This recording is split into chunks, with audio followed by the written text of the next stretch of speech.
अध्यात्म विज्ञान कोई धर्म या संप्रदाय नहीं है, ये स्पिरिचुअल साइंस है जो कुदरत के कानून पर आधारित है। ये विज्ञान पूरे ब्रह्मांड के सभी रहस्यों को उजागर करता है और जीवन के सभी पहलुओं को समझने के लिए एक नई दृष्टि देता है।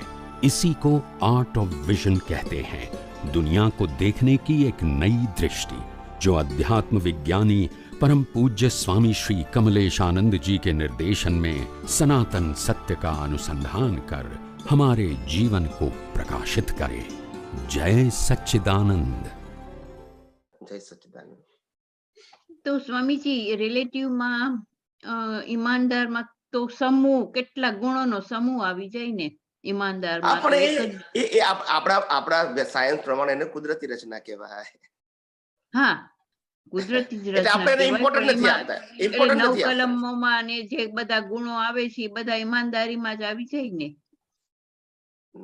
બધા રિલેટિવ સત્ય કહેવાય ને, પ્રકૃતિને બાબત છે ને. 9 કલમ પ્રકૃતિ માટે છે, આત્મા માટે નથી. ના, એ ખબર છે, પણ હું પૂછું એટલે બેયમાં ઘણો ડિફરન્સ ખબર પડી અત્યારે. 9 કલમ પ્રકૃતિ માટે છે. હા, એટલે ઈમાનદાર અને આ જે આત્મા માટેનું ઈમાનદાર એ સાવ જુદું છે. પેલામાં જ્ઞાન દર્શન આવે, આત્માની ઈમાનદારી એટલે જ્ઞાન દર્શન આવે. હા હા, બરાબર. અને પેલામાં પ્રકૃતિની ઈમાનદારી એટલે મન વચન કાયની ક્વોલિટી આવે. એ મન વચન કાયની ક્વોલિટીની ઈમાનદારી એ રિલેટિવ સત્ય કહેવાય, અને સમ્યક જ્ઞાન સમ્યક દર્શનનો ઉપયોગ એ આત્માની ક્વોલિટી કહેવાય. એ આત્માની ઈમાનદારી માટે વાપર્યું છે આપણે. એટલે મેં કીધું કે કયા સંદર્ભમાં વાપર્યું છે એના આધારે મને ખબર પડે. નો, ઇટ્સ ગુડ. એટલે ડિફરન્સ અત્યારે સમજાયો. અને સ્વામીજી, એક બીજું હમણાં જ આવ્યું હતું, હું શુદ્ધાત્મા છું, તે પણ શબ્દનું અવલંબન છે. યસ, મોક્ષ માર્ગ માટેનું છે. પણ તો ઈ અવલંબન છે, પણ હવે એનાથી ઉપર શું, કુદરતી રચના જ કે બીજું કઈ છે? અવલંબન નિરાલંબ થવા માટેની પ્રેક્ટિસ છે. હા, પણ નિરાલંબ થવું એટલે હું શુદ્ધાત્મા છું તો એટલે પછી પરમાત્મા તરફનું થાય. તો પછી તમને અત્યારે હું શુદ્ધાત્મા છું અવલંબન આપ્યું એટલે પ્રકૃતિ નથી એ ખબર પડી, પ્રકૃતિને ચલાવતા નથી એ ખબર પડી, અને પ્રકૃતિ જે ભોગવે છે એ ભોગવતા નથી એ ખબર પડી, પ્રકૃતિનું જે છે એ તમારું નથી એ ખબર પડી.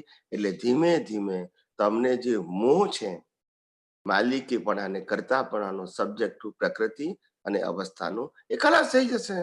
એના માટે હું શુદ્ધ આત્મા છું એ લક્ષમાં રાખું અને આ બધી જ વસ્તુને કુદરતી રચના જુઓ, તો પછી તમારો એ સબ્જેક્ટ રહેતો નથી. ઇઝ ધેટ નિરાલંબ? Ya, it is the process છે. અવલંબનમાંથી અત્યારે અવલંબન છે હું શુદ્ધાત્મા છું, એ અવલંબનથી નિરાલંબ ક્યારે થશો? જ્યારે રિલેટિવ સત્યનું ડિપેન્ડન્સી ખલાસ થઈ જશે ફ્રોમ યોર વિઝન, તો તમે નિરાલંબ થઈ ગયા. તો પછી ત્યારે હું શુદ્ધાત્મા છું એ પછી જરૂર અવલંબન નહીં લેવાનું. પછી ના રહે ને, પછી ના રહે ને, કુદરતી વયું જશે. યસ, આપણે ગ્રાઉન્ડ ફ્લોર થી ફર્સ્ટ ફ્લોર જવું હોય એના માટે નિસરણી જોઈએ, પણ ફર્સ્ટ ફ્લોર પર ગયા પછી નિસરણી જરૂર નથી. હા, ઓકે. એવી રીતે પણ for supporting gradual process. Ya, gradual process છે. યસ યસ યસ, ધીરજ રાખવાની છે. Yes yes yes. હવે કોઈ બાકી છે?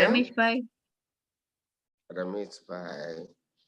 હા, જય સચ્ચિદાનંદ સ્વામીજી, દંડવત પ્રણામ. જય સચ્ચિદાનંદ, જય સચ્ચિદાનંદ. બોલો બોલો પ્રભુ. હવે આપણે સાહેબ આ નિરાલંબ ની હમણાં વાત થઈ, એટલે કાલે એક મહાત્માએ આપણને પ્રશ્ન પૂછ્યો હતો, નિરાલંબ અને નિર્લેપ, અસંગ. નિરાલંબ એન્ડ નિર્લેપ. ઓકે. હા, એટલે કે એમાં તફાવત શું, એ પ્રશ્ન હતો કાલે. એટલે આપણે એવો જવાબ દીધો કે અસંગપણું છે એ હજી પુરુષાર્થમાં છે, અને નિરાલંબ જે છે એ અનુભવની દશાનું છે. ઓકે, બરાબર. આના સંબંધિત મને પાછો પ્રશ્ન એ થાય છે, આપણે આની પેલા એટલે મારો પ્રશ્ન અસલમાં પ્રમાદ સંબંધી છે. એટલે પેલા જયારે તમે કીધું ત્યારે કે પ્રમાદ એ પણ એક પરિણામ છે. એને પણ તમે એક એક એક સત્સંગમાં કીધેલું પરિણામ છે. પ્રમાદને પણ પ્રમાદ પરિણામ કીધું. સમજાવો એ પ્રમાદ શબ્દ જે પરિણામ કીધો એ મન વચન કાયાના સંદર્ભમાં કીધો, અને જે પ્રમાદ શબ્દ પુરુષાર્થમાં કીધો એ જ્ઞાન દર્શનના સંદર્ભમાં. કોઈ વ્યક્તિને ખબર પડે કે યોગા કરવા છે અને ન કરવા હોય ન કરે તો એને પ્રમાદ ના કહેવાય, આળસ કહેવાય. પણ લોકો એને પ્રમાદ શબ્દ બોલે છે. બરાબર. હા, બરાબર બરાબર બરાબર. એટલા હા, માટે એટલે મેં કીધું હા. એને આળસ કહેવાય, પ્રમાદ ના કહેવાય. પ્રમાદ એ હા, જ્ઞાન એટલે મેં દર્શનનો કીધું, એટલે શબ્દ મને છે, કીધું પણ આ લોકો જ્ઞાન પ્રમાદ દર્શનમાં શબ્દ પ્રમાદ વાપરે શબ્દ છે. આવ્યું ને. હા, બરાબર છે. હા, બરાબર. એટલે બસ એ ક્લિયર થઈ ગયું. એટલે મેં કીધું આ જ્ઞાન દર્શનમાં પ્રમાદ શબ્દ આવ્યો તો પછી હા, બરાબર. એમાં હા, રિલેટિવમાં પ્રમાદ શબ્દ આવતો નથી, પણ લોકો વાપરતા હોય છે. બરાબર. હમ? હા, બસ એ જ હતું. બસ. જય શ્રી આ બધું છેલ્લો આનંદ પ્રશ્ન મંગલ છે. આનંદ મંગલ છે. ના, તૈયાર. યોગેશભાઈ અનમ્યુટ. જય સચ્ચિદાનંદ. હા, કોણ છે? યોગેશભાઈ. હા, એ યોગેશભાઈ. હવે સ્વામીજી એ છેલ્લું છે. બસ last one. Yes yes yes. Swamiji જય સચ્ચિદાનંદ. જય સચ્ચિદાનંદ પ્લીઝ. આપના ચરણોમાં કોટી કોટી વંદન સ્વામીજી. જય બોલીએ બોલીએ. આ એક આપતવાણીનો એક દાદાજીનો સ્ટેટમેન્ટ છે. નિશ્ચય એ સ્વાધીન છે અને વ્યવહાર એ પરાધીન છે, ઓકે. અને પરિણામ તો પરાધીનનું પરાધીન છે. યસ. માટે આપણે નિશ્ચય કરવાનો, પછી વ્યવહારની ભાંજગડ કરવાની નથી. યસ.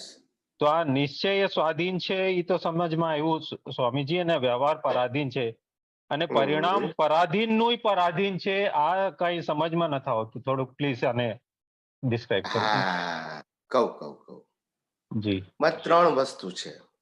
હાજી. પેલા સાયન્સ સમજવા માટે એક જી. આત્મા છે, એક હાજી. શરીર છે, અને ઓકે. ત્રીજું છે કુદરત છે. ઓકે. ખ્યાલ આવી ગયો? હવે હાજી.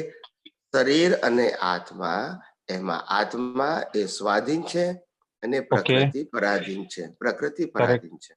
હાજી. હાજી. પ્રકૃતિ પર છે, પર છે. સ્વ પર છે. નથી પણ પર છે. અને ઓકે. પ્રકૃતિનું ઓપરેશન એ હાજી. પરાધીન છે, એટલે કુદરતી સત્તાને આધીન છે. પ્રકૃતિ ઓકે. પરાધીન, પ્રકૃતિ પર તો છે પણ પાછું હમ. પ્રકૃતિ સ્વતંત્ર રીતે કશું કરી શકતી નથી, નથી. એટલે ઓકે. પાછું પરાધીન છે. હાજી. એટલે કુદરતને આધીન કુદરતી છે. સંજોગોને આધીન. આપણી આ ઓકે. પ્રકૃતિ છે, કુદરત શ્વાસ ના હાજી. આપે તો શું કરીએ આપણે? નો લઈ શકીએ. હવે સમજી ગયા. એટલે હાજી. પ્રકૃતિ પર છે, સ્વ નથી, પણ ઓકે. પ્રકૃતિના સંજોગો પાછા પરાધીન છે. ઓકે. એટલે એક બાજુ સ્વ, એક બાજુ હમ. પર, અને ત્રીજું હમ. સ્ટેપ પરાધીન. અચ્છા. એ કુદરતના કંટ્રોલમાં છે એટલે પરિણામ યસ. પરાધીન છે. From correct. birth correct. to death, including our mind, speech, and action, is હાજી. pre-decided and controlled and governed by the law of nature as per our previous birth cause. Okay. So Correct. today, this body is a per, but still it is not in our control. Okay. Correct. It is controlled and governed by the law of nature. So એ પર છે અને પાછું પારકી સત્તાને આધીન છે. Okay.